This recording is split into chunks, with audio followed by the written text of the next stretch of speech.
starting with our budget overview tonight. So we got our work cut out for us, and but I think we're ready and we're up for the challenge. And so, Mark, why don't you take it away?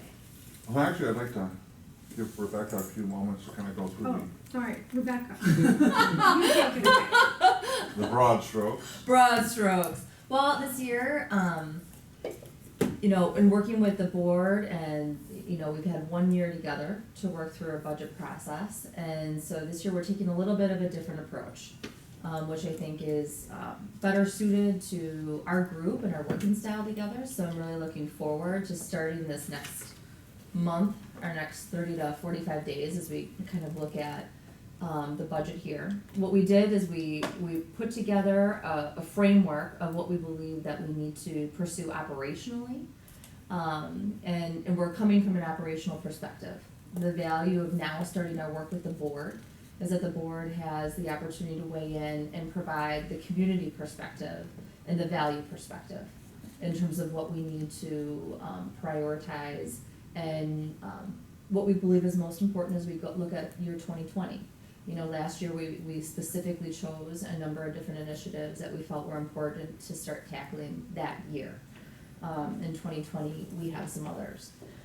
So I guess wanting to just reiterate the fact that there is no proposed budget coming to you, but we've provided a framework that we can now engage with you on and work collaboratively on as we start to interject and discuss those initiatives with you. Did I miss any broad strokes? But you had your moment in the sun, so. Good. Your way of words, Mike. Yeah. We have direction. I'll look for shade.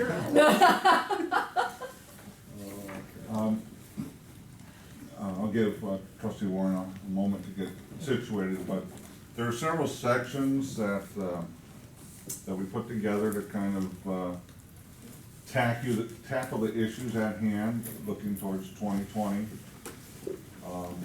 The first, other than the cover memo from the village manager, the first fiscal section is the significant budget changes overview. And it's a little more detailed look than what we've given previously in the budget outlook. This is a little more line item based, not just the big 4 or 5 items. But these are the highlights of some of the more significant items that are going to be impacting this year's proposed budget. So the first block on page 3, if you're following along that way, are revenues in the general fund. Pilot revenue is increasing a little bit, and that just has to do with tax rate and the value of the assets and primarily the water utility. Court fines current is going down a little bit, but we have, part of that is because from an administrative perspective, we've separated both court fines and parking signs into what we now call current and collections buckets. Current is that sustainable year over year. Collections tends to be that windfall money from the board's initiatives last year to pursue the more formal collection process, either with court fines through the state debt collection program or police department's effort to engage Duncan to more formally pursue past due parking fines. So it's a split, and they're now 2 line items. So while court fines, the budget went down 34,000, there's also 20,000 that we keep in the background from this collections. Fines that are going to be more than 2 years old that we think we're going to collect on an ongoing basis, because there's always going to be fines that are more than 2 years old. It's just that we're going to have a surge of them this year. Interest income, with interest rates coming up, staff taking a more aggressive approach with the LGIP and operating income. We're really able to finally move that needle a little bit towards something in the neighborhood of what historical levels used to be for the village. So we're projecting a $115,000 increase in interest income through the investment of reserves, and then again with LGIP rates now starting, at least for now, with 2 point some% instead of 0.2%, you know, that money is adding to that line item. Parking fines, current, again, we're budgeting for a $40,000 decrease. And we've looked at it, and that just seems to be the prudent trend for right now. And we'll continue to look at that as each year progresses, but we don't want to set up the budget for another disappointing year as far as budget to actual results for parking fines. Building permits projected to be up about 20,000. Code enforcement for property enforcement is also now a separate line item. So that's, again, an effort that's evolving, using the building permit system. Some of the new fee structures that were adopted by the board in 2018 for the 2019 budget, and now with our new planning and development director, those will be separate line items. So actually, within the planning and development department, that's a $40,000 increase in permitted revenues. We're actually seeing a crossing guard revenue now from the Shorewood School District for $47,500, which is really, you know, in concept, just half of what we expect our overall cost to be between the spring 2019-20 school year and then the fall 2021 school year falls into our 2020 budget cycle. So we hope to continue that relationship with the school district as well. We're gonna just let him get through the section and then we'll ask questions. Okay, got it. The center section, the center block of items there, big picture staff costs, police, public works, all other. We'll have more details on the drivers of some of those when we get to the next section, so I'll just defer that until then. Health insurance, social security, and WRS as well. You know, we'll cover those in more detail. It's spelled out. Again, those are such big line items. We've spent some extra time on that. Then you've got a block on the bottom third of the page is just line item details. You know, what's moving for 2020. It gives hopefully a guide to simplify the things that you might want to evaluate or look at, or at least put into context within this year's budget.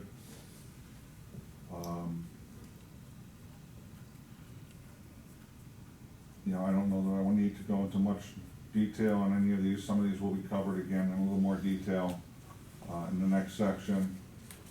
Page 4 then. As we break out of the general fund, we're going to move to the capital fund. Again, a lot of this year's stressors are coming from the comparative budgets between the 2019 adopted and the 2020 proposed, and those are the issues we'll work through, I'm sure in great detail as the budget process continues. But we broke those down by GL code, just for the perspective of having additional comparative information, what was 2019 and what is coming up for 2020, and where are the movers in those categories. Again, we've got an entire section on capital budgeting coming up later. And then the center to bottom section on page 4 is really just our debt service. Our debt service tax levy is programmed to increase at 5% through the debt service stabilization. And that's $91,659 this year. Next year it'll be whatever, 92,000 some dollars. I mean, and then we'll finally get to that plateau in a few years where that should start leveling off as we continue to pay bonds down at a rate equal to or faster than we're engaging in new infrastructure projects in the community. So that is the summary of the details. Okay, questions? trustee Warren. Am I allowed to? I didn't mean, I'm kind of crashing in meetings. No, No, we just want to, give him a chance to get through a section, and then we batter him with our questions. I'm just, the interest income, which is really good that it's going up $115,000, is that strictly tied to the federal, the Fed's interest rate, or is that something that's dependent on the performance of the market? Well, ultimately, everything's tied to the Fed interest rate. Is But it- basically, there's two primary sources of that interest income. And the first one is the investment in the village's interim operating capital reserves. Okay. In other words, we get a big chunk of our tax levy very early in the year, but we spend it out 1/12-ish each month as we go. So we have a surplus of funds compared to our operating needs. And that's held in the local government investment pool, which a couple years ago was at 0.2%, now it is at 2.17% for Okay. August. So those funds have really helped to start earning. The other, but the local government investment pool is invested in market instruments. That's So, kind of my question. so, same thing with the CD holdings, those are kind of driven by the Fed rate. The other source is the, what we call a little more longer-term investments in municipal holdings and proper. Those are what we would call the longer-term reserves, the fund balances, things of that nature, and that accounts for the other portion of interest income, which are again, market securities. So, the village participates in a buy and hold position, but we're not actively trading. Okay. So we buy bonds with the expectation that we will hold them to maturity, not that we have to risk selling them subject to market fluctuations from a day-to-day, week-to-week basis, so. You answered the question way better than I asked it. That was Okay. It's what I was talking Any other questions? Yeah, you'd answered it, but it's probably good to tell. The fire station rent, is it in the 2020 budget or? No, the fire station rent, was not in the 2019 budget, in the budget per se. Obviously, we're receiving some rent, and that'll Right. show up in the Okay. second and third quarter It's reports, but, at some point in the very near future, we're expecting that transaction to complete, by which then we will no longer be receiving rent. Professional fees, insurance, are those fees previously paid out of the insurance premiums and it's just shifting down to this other line item, or is it new? That would be correct. Okay. That would be correct. Now, we're still budgeting for a 5% increase in health insurance costs. We don't have those final numbers. But that $25,000 component of that, we're no longer rolling that into the health insurance rates. We're paying that on a contractual basis with our benefits coordinators and. So on page 4, where it talks about the village-wide initiatives, what is grouped into that category? Again, this is a GL group. Okay. I think last year, transportation parking study. This year, we've got, I think, an organizational analysis, we've got, facilities assessment, we've got, the comprehensive plan update. So these are, pretty much what's, it's the first set of things that you see in the capital budget details. And you'll see them itemized in the capital Okay. item. I had a question on court fines and collections. I know last year we passed both trip and debt collection, and we're told there was gonna be hundreds and hundreds of thousands in outstanding and all that we were gonna collect. Also, I think they felt that they were gonna, anyway, I don't wanna get into the whole thing that we passed last year, but I would like to see the past 3 to 5 years, what actual collections have been for the court, and compared to budget for parking fines, because it seems to me our parking fines go down, down, down, down, down every single year. So I'd like to see some trend data on that, when we get to that point. Sure.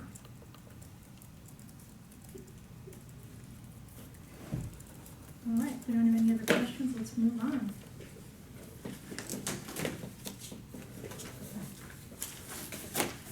The next section looks like a lot of budget style outputs. This is something we developed a few years back, and I call it budget metrics. And again, this is, the hope and goal of this is to give that broad overview so that, you know, the foundational things that are shifting within the budget are addressed up front, and then as we go through each departmental budgets, we'll be better positioned to have a focused discussion on those items instead of those broader issues that may spread across multiple departments. The first page is the big picture, the property tax levy by fund. It's historical data with the roll-up of this year's current budgetary items.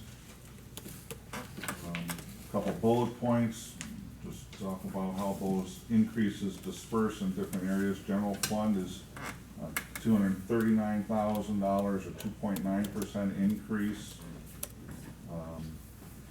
Debt service is 5%, which is $91,000. A fully funded list of capital projects would increase by $285,000, the annual revenues required to implement those initiatives.